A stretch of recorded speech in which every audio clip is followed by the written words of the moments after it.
Michele Granberg here. Welcome to Positive Energy, enlightening television for the evolving soul. For cancer patients and their caregivers, the long, hard journey through treatment is stressful and scary.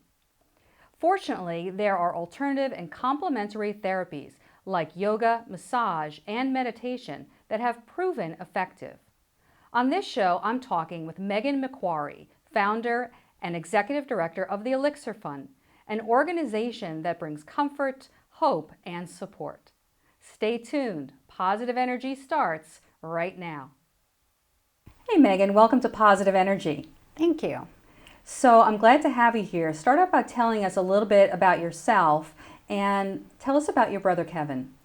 Well, my name is Megan McQuarrie and I'm the executive director of the Elixir Fund, which is an organization that focuses on comfort care for cancer patients and their caregivers. I actually come to this from a background in education, nonprofit, science and research, more in the environment, but personal experiences for me led me to see that there's really not a lot out there to support those going through cancer treatment. So I wanted to find a way to change that. And as you asked, the Elixir Fund is inspired by my brother Kevin and his life-affirming approach to cancer treatment. As a massage therapist, he had worked with clients who had been through treatment, and he saw the effects that it had on them and how difficult it was. And he always said if he was diagnosed, he would let fate take its course. And then at the age of 36, he was diagnosed with advanced testicular cancer and given a month to live, and was considering accepting his fate. But when friends and family rallied around, he realized we couldn't all go with him. So he decided to give treatment a try, and that's actually where our name comes from. Even though he decided to try it, it still had a negative connotation. So he decided to call it his elixir, but also insisted that everyone around him call it that. And that was the beginning of a journey of positive, addressing it in a positive way and living fully during treatment. So he found the people that supported his vision, and he also trained the rest of us to follow along. What an amazing legacy to leave. What an inspiring and very special person. Very much so. That his impact is still felt in so many ways. Yes. So I'm certainly sorry about your loss with him. Thank you. But I certainly honor his memory so much. And so his memory lives on through the Elixir Fund. So how did you make it official? How did you make it an organization? Is there anything in the story of how it went from that idea to where it is? Well, actually, while my brother was going through treatment, his treatment was done in the hospital. So he thought that if it was a place he had to be for 5 days at a time, it was going to be a place that he was okay with being there. So we decorated the walls, he wore his own clothes, we brought a chair that he felt comfortable sleeping and sitting in.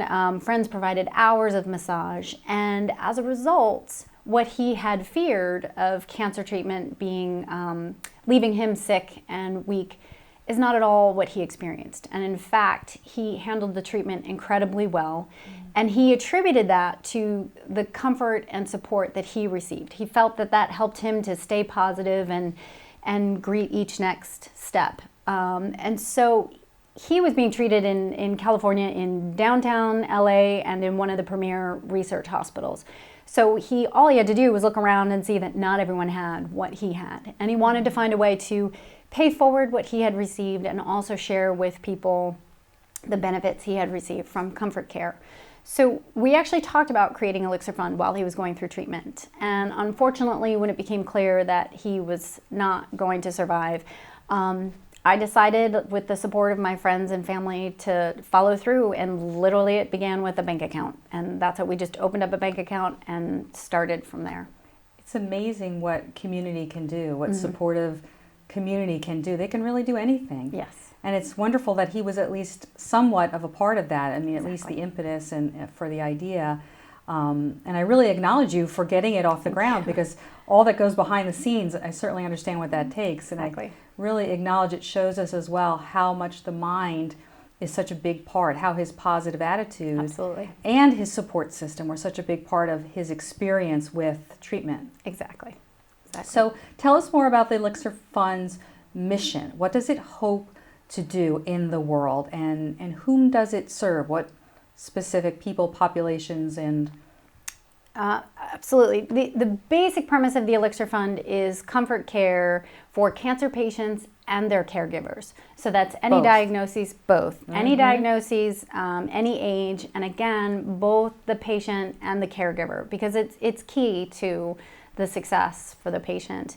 And what that has meant over the years has been a variety of things, from movies and music in hospitals, mini makeover days, high tea, to working with individuals across the country to help them identify and access support services, meals, transportation, and the extras, massage, yoga, the complementary therapies.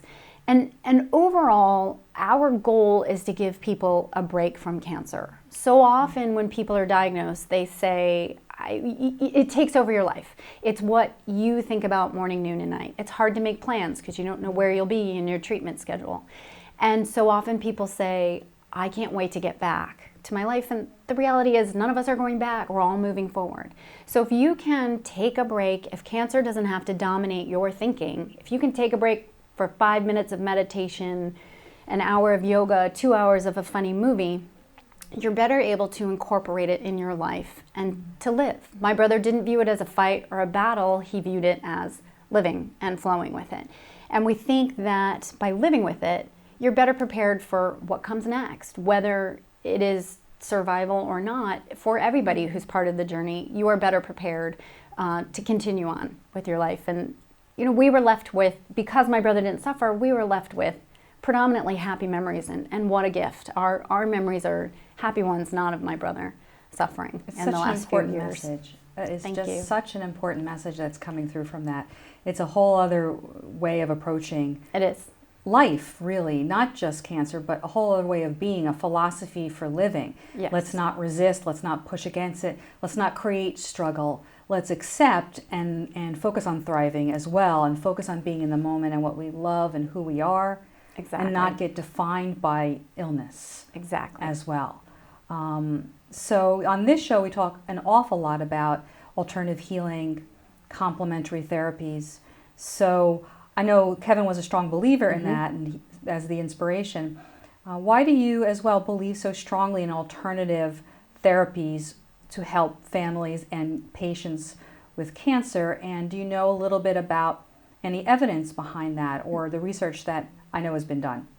Well, personally, I came to yoga during Kevin's experience. I don't like to refer to myself as his caregiver, but I was the primary support because we lived in the same town.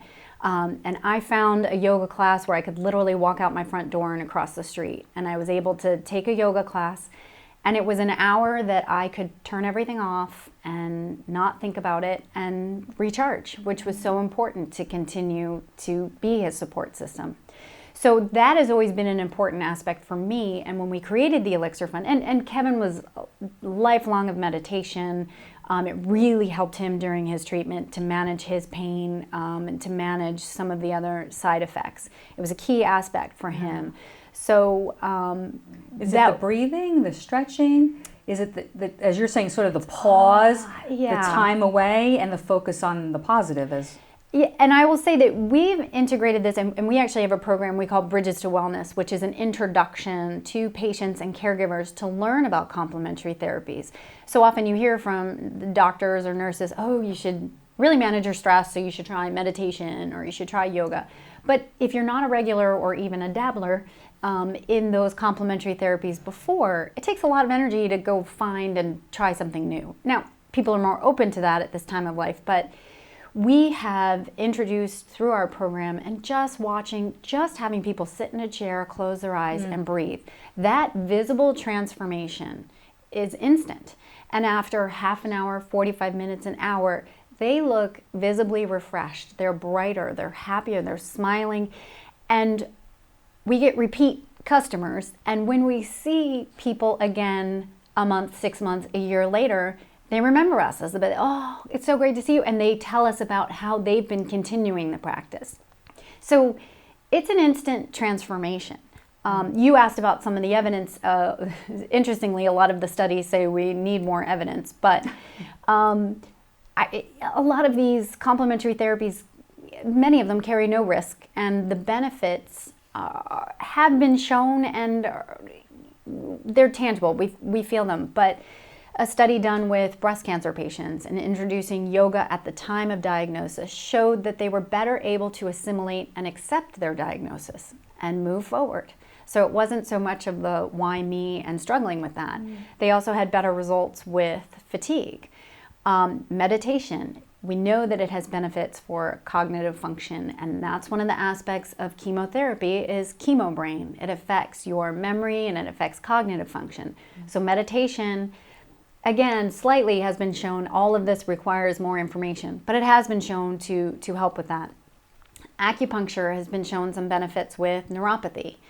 Jinshin Jitsu is something that we work with, the acupressure, and it's phenomenal. And I've actually spoken with an RN who works at Morristown Memorial, and she actually went from her RN practice primarily to doing Jinshin Jitsu. And she said by working with the patients upon diagnosis, again, they have fewer impacts. She said the impact, the evidence that she's seen with them is that they feel the side effects less than people who aren't doing Jinshin Jitsu. They have better success in terms of their fatigue and managing side effects. So nausea, pain, and again, overall, we're talking about stress relief. And we know that stress can impact the body, stress can impact illness. So managing that is a positive thing. And there's two things you're looking at here. You're looking at, one, does it help with the success of your treatment, which is really difficult to prove.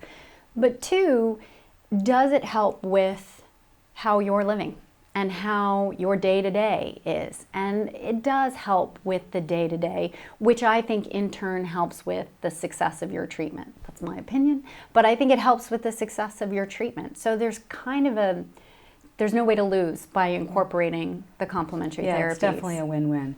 It's hard to see where the cause and effect relationship exactly lies. Exactly. But it almost doesn't matter because the outcome is such that we see positive things, immediate things, and these methods are harm-free. Right. They're holistic. Right. They're simple. They're not complicated. They're non-invasive in that way. And again, they tap into our brain's natural ability to affect the healing process. Exactly. And they're beneficial. Why we incorporate patients and caregivers. A lot of times the caregivers won't take care of themselves, but they will bring the patient to as a benefit for the patient. But the caregivers need it so that they continue on, especially if this is a long-term treatment. And it's the same benefits. It's to help with the fatigue, with the stress, with the anxiety. All of the same benefits apply. And when you're in a caregiving situation, you can't afford to get sick. So these are ways to help relieve that stress so you don't have the secondary impacts. I'm glad that more emphasis over the years has come to the caregiver, because there was a time when there was very little emphasis on the caregiver's issues and their fatigue and them almost borrowing the patient's pain and suffering and taking it on, sympathy, in sympathy for them. And so we know all need, it's a healing for all, and one person's healing affects the other, especially in a family unit, because I imagine people get closer. Ideally, you would think they get closer during those tough times, and so you're even more intimately acquainted with each other's stress and each other's emotions. So we need to all, during that time, that heightened time as well as day-to-day, manage our stress, because we don't know down the line how that's going to affect us. There is a relationship between stress and cancer. There's a relationship between stress and so many other conditions and diagnoses and illnesses. So so you must get some pretty incredible feedback then, I would say, from patients and families. Do any words, I know you were mentioning a little, ring out to you in terms of, especially when they discover alternative therapies for the first time and they've never tried them? It may be a big aha moment for them. It is. And watching that, and again, hearing that feedback of how it impacted their life. We worked with a patient early on in her treatment, and we followed up with her again about 6 months later, and we had taught her some very basic Jinshin Jitsu holds, and she said, I use them for anxiety before MRIs and before my testing. It helps tremendously. Absolutely, and that's it. Easy tools to empower them to manage. Everything that you show them, they can then take and do for themselves. Exactly. Simple enough. Exactly. Different kinds of techniques in that way. Exactly. So, in terms of the work that you're doing in the world, what are you most proud of, and what's your hope and vision for the future, I guess, for the Elixir Fund specifically, as well as a bigger, grander sort of global or national picture of where all of this could and might be heading? Well, what I'm most proud of is being able to adjust and adapt. We've just celebrated 13 years, so being able to adjust and adapt and try to find the best way to deliver these services to patients. We've brought programs to hospitals, which is wonderful, but different regulations in different hospitals make it difficult to replicate those programs across the country. We've worked with businesses to provide services, which is also great, but it's hard to expand that on a bigger scale. We hear from patients across the country, and if they're finding the Elixir Fund, we are a national nonprofit, but we're not a big nonprofit. If they're finding the Elixir Fund, they're digging deep for support. And a lot of them are looking for... They're not giving up. They're looking and looking. They've been looking.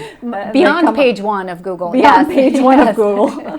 So if they're finding us, they're really in need of support, and primarily what they're looking for is financial support. And over our 13 years, it's very difficult for an organization to give meaningful financial support on a long-term basis. So a lot of the grants we've watched over the years, from $1,000 shrink down to $100, shrink down to available to people who are at or below the poverty level. Treatment is expensive, so how do you keep yourself above poverty level while you're trying to meet your needs? So what we've been trying to do is find a way to meet the needs of our patients. And my vision for the future is to find that sustainable way to provide that. And actually that leads us to our current program and what I hope is the future of Elixir. I feel like we've struck upon a good idea here we've created the Elixir Fund registry. So similar to a bridal or a gift registry, this is a place for, instead of one business, we're looking for multiple businesses to offer gift certificates through our site for their services: meals, transportation, housekeeping, massage, family outings. It's kind of the sky's the limit. And patients can create a wish list of their needs and share that with friends and family. When a purchase is made, the registrant receives a gift certificate that is redeemable at the business. So you've automated that and simplified it in such a way Yes. that it makes it easier for patient and caregiver alike to meet their needs, for them to choose what they'd like. Exactly. Yeah. And to empower their caregivers to help them. So often when you're in this situation, friends and family say, let me know what I can do to help. And it's uncomfortable to say, well, could you buy me a gift card for gas? That would really be helpful. Or we just don't know what to ask for. It doesn't occur to us to ask for someone to maybe a gift certificate to a restaurant. Friends and family may deliver meals, which is wonderful. That doesn't appeal to everybody. It doesn't always appeal to your taste buds. Maybe there's allergies in your family. But here's a way to create a wish list of your needs and invite friends to view it. If they want to help, here's how you can help me. Here are the things that are relevant to me and exactly what I need. You can also create customized wish items. So I need carpool rides for my kids. I need someone to bring in my garbage cans. I need someone to walk my dog, if that service doesn't exist. So it's a way to share that with your friends and family. If the patient themselves or the immediate caregiver doesn't feel comfortable, this is a way for a close family member or friend to help them in their cancer treatment. I'll manage that wish list for you, and I'll identify some of your needs and share that with friends and family. I think it's a great model. Well, thank you. I don't know if others are following that model, or if that's a model that can inspire other organizations into the future. I think it's a really wonderful way. Are you finding people taking advantage of it at this point? And if somebody, a service provider or a practitioner, wants to be on your registry, how would they go about doing that? I know I'm on your registry. I know, thank you. I was going to say thank you very much. And actually, you've been very supportive since the beginning. We are finding usually it's the caregivers, friends, and family that think it's a great idea, and it's convincing the patient and the immediate caregiver to create a wish list. So we're fortunate in that we're able to work with some hospitals to directly talk to the patients and caregivers, educate them, and encourage them to create a wish list, because it is helpful. And most people have found that once help is forced upon you in a nice way. Take this good thing, yes, you must. Yes, but people have said to us, I was resistant, but when someone did something for me, I realized that it was really helpful and I did really appreciate it. It makes you feel good. You don't realize how much it makes you feel good to have people reach out, and not just the friends and family that are nearby, but the strangers. Or the neighbors that you don't, maybe just say hi to or are willing to help you. So we're in the testing phase of this right now, and we are looking for businesses who would like to offer gift certificates. They are for sale, so you will receive some benefit to that, and there's no cost to participate. And we're also looking for those who are impacted by cancer, but also chronic illness. Those who have a long-term care need. We realize that the need is bigger than just cancer patients. So if people are willing to create a registry, share it with friends and family, we would love to have them help us test this. And again, a lot of people say, well, that's great for someone else. Well, if you think it's a great idea, we can't make it available to other people until we test it. So you would be helping us to help others by creating a wish list. So if people want to participate, they just have to contact me at the Elixir Fund. It's wonderful that there's so many good people out there. There really are. And it's almost like good people are looking for opportunities to be good and to help. And they just don't always find those opportunities. Let's give your website a couple of times. Your website right now is? elixirfund.org, and that's ELIXIR fund.org. And my email is simply meg@elixirfund.org, so you can reach me there. So with your message, what do you most want people to know about cancer and about the people who are experiencing cancer that maybe they don't think of? And anything else about how Kevin inspires you? Well, it's twofold. I think the people that we encounter, or obviously cancer, it's a difficult time. You hear that diagnosis, you instantly face your mortality, whether that's a reality or not. And I think the beautiful thing about the people that we encounter is it's really hard to describe because it's more of an emotion. It is really meeting people in that very basic, raw, vulnerable place. Vulnerable, but also joy, open. And through complementary therapies, through meditation, through yoga, the goal is always to live in the moment. And here are people embodying that and living in the moment. And it's so inspiring, and it's really overwhelming. And Kevin often referred to his cancer as the greatest gift in really ugly wrapping because of the outpouring of love and support. Not many of us get to see the impact we've had on other people in our lives. And when Kevin went through treatment, people reached out from near and far and really stepped up, and such a gift for him, for us. I still receive messages 13 years later of people telling me how he impacted their lives. And that's a gift for him and for us. So yes, cancer is not something you would sign up for. It's not the vehicle you would choose for that. Not at all. Nonetheless, there's a lot of beauty. The message and the gift in that, the circle of giving and receiving. Absolutely. For all of us.